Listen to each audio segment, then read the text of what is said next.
Welcome back to RC Classic Garage. Today, I want to talk about one of the biggest decisions you'll make in classic car restorations. And that's where to go all in and where you can be a little bit more sensible, save a bit of money without compromising the end result. Because this is where restorations either come together beautifully or spiral completely out of control. And after restoring several cars, some nut and bolt, some rolling restorations, I've learned a few things and some things the hard way. So every project starts the same, with a lot of optimism. You buy a car, you think it just needs a quick refresh, couple of weekends work, a bit of welding, and then you start stripping it. And all of a sudden, the engine's on the floor, the wiring looks like spaghetti, and you're pricing parts and panels you didn't think you'd have to. And this is where the budget gets blown. Now the key is to understand the jobs that must be done to a professional standard, and those that you can do safely yourself. So I'm going to break this video down into 3 sections. Where to go all in, where to be sensible and save, and what I call the middle ground. So let's start with the first section, where to go all in. These are the non-negotiables, and they pay off in the long term for reliability and long-term value of the car. And the first is rust and structural work. Now if you prioritize one area, make it this. Rust is the #1 killer of classic cars. Suspension areas, sills, floor pans, rails, suspension mounts, all must be repaired properly. Good welding, correct panel alignment, proper rust protection. You can make everything else look perfect. Paint, chrome, interior, but if the car is weak underneath, none of it matters. This is a foundation. Get it wrong and you'll chase problems forever. The next, brakes and suspension. Anything that affects the way the car handles, drives and stops deserves proper investment. So, good quality brakes, upgrade where you can, good shocks, suspension rubbers, all make a huge difference. A classic car that handles predictably is more enjoyable and safer, so it's worth doing all of this right.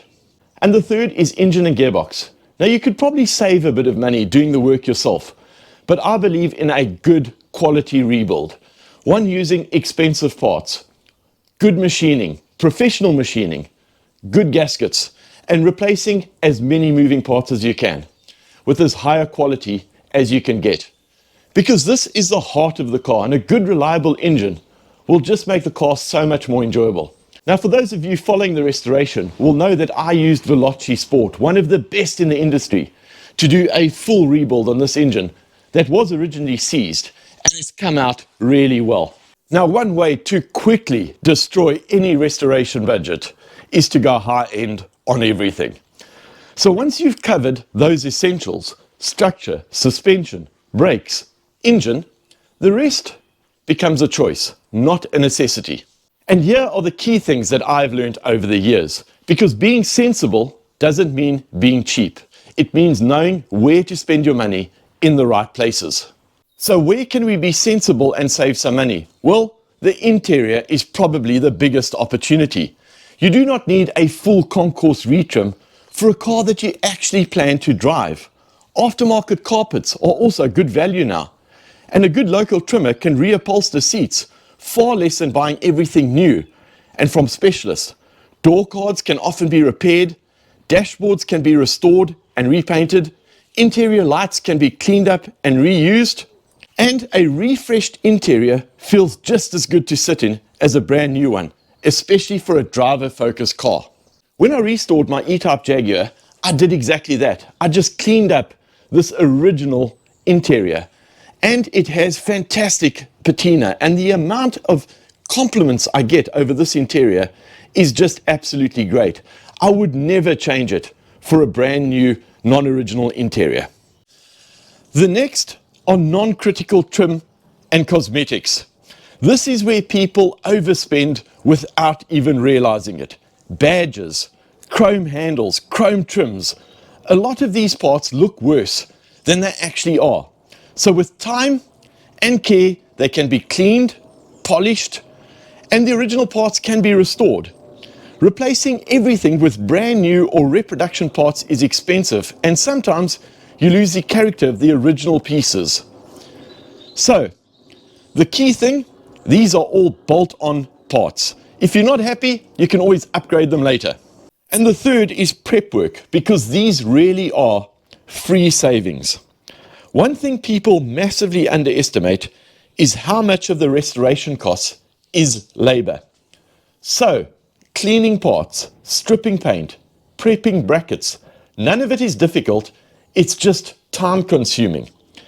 And if you do all of the preparation work yourself, you free up your budget for the specialist jobs that actually need professional skills.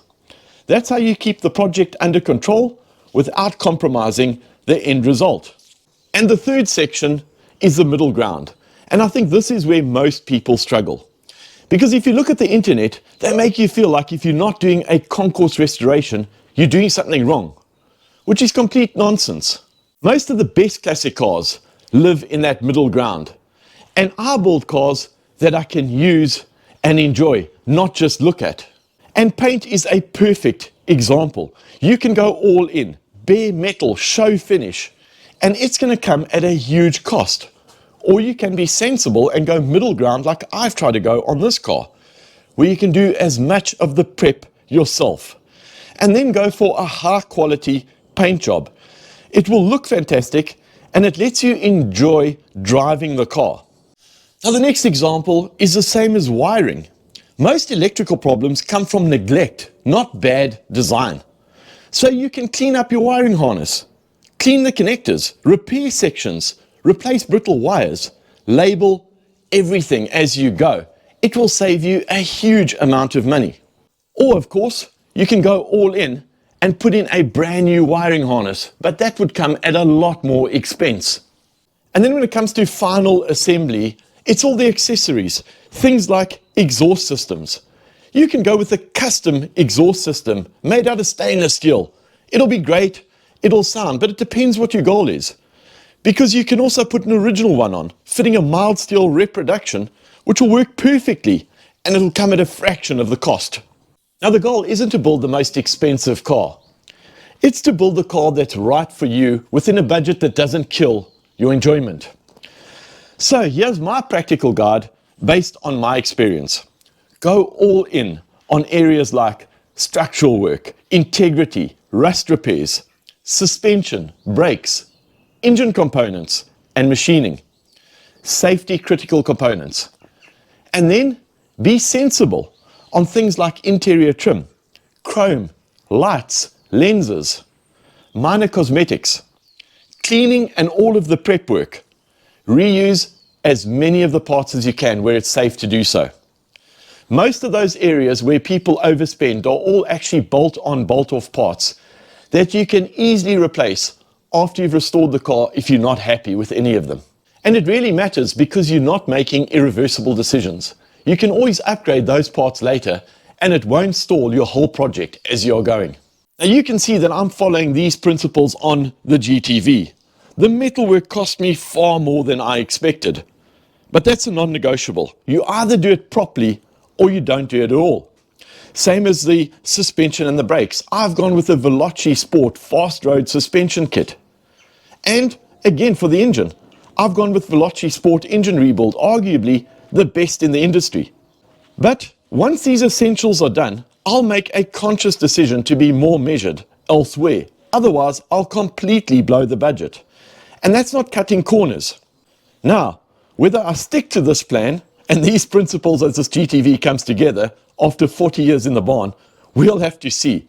Because I know replacing one part often leads to replacing 5 more. And that is how the budget creeps. So guys, those are my principles that I've adopted over many years of restoring cars. And now whether I stick to them on this GTV, we'll have to wait and see. But I can tell you, I have blown the first budget I put out, and I've also blown the second budget. Guys, thanks again for watching another episode of RC Classic Garage. If you're new to the channel, it'd be great to have you a subscriber. For all of you who comment, I read all the comments. They really do keep me going. So guys, thanks again for watching and see you all next time. Ciao.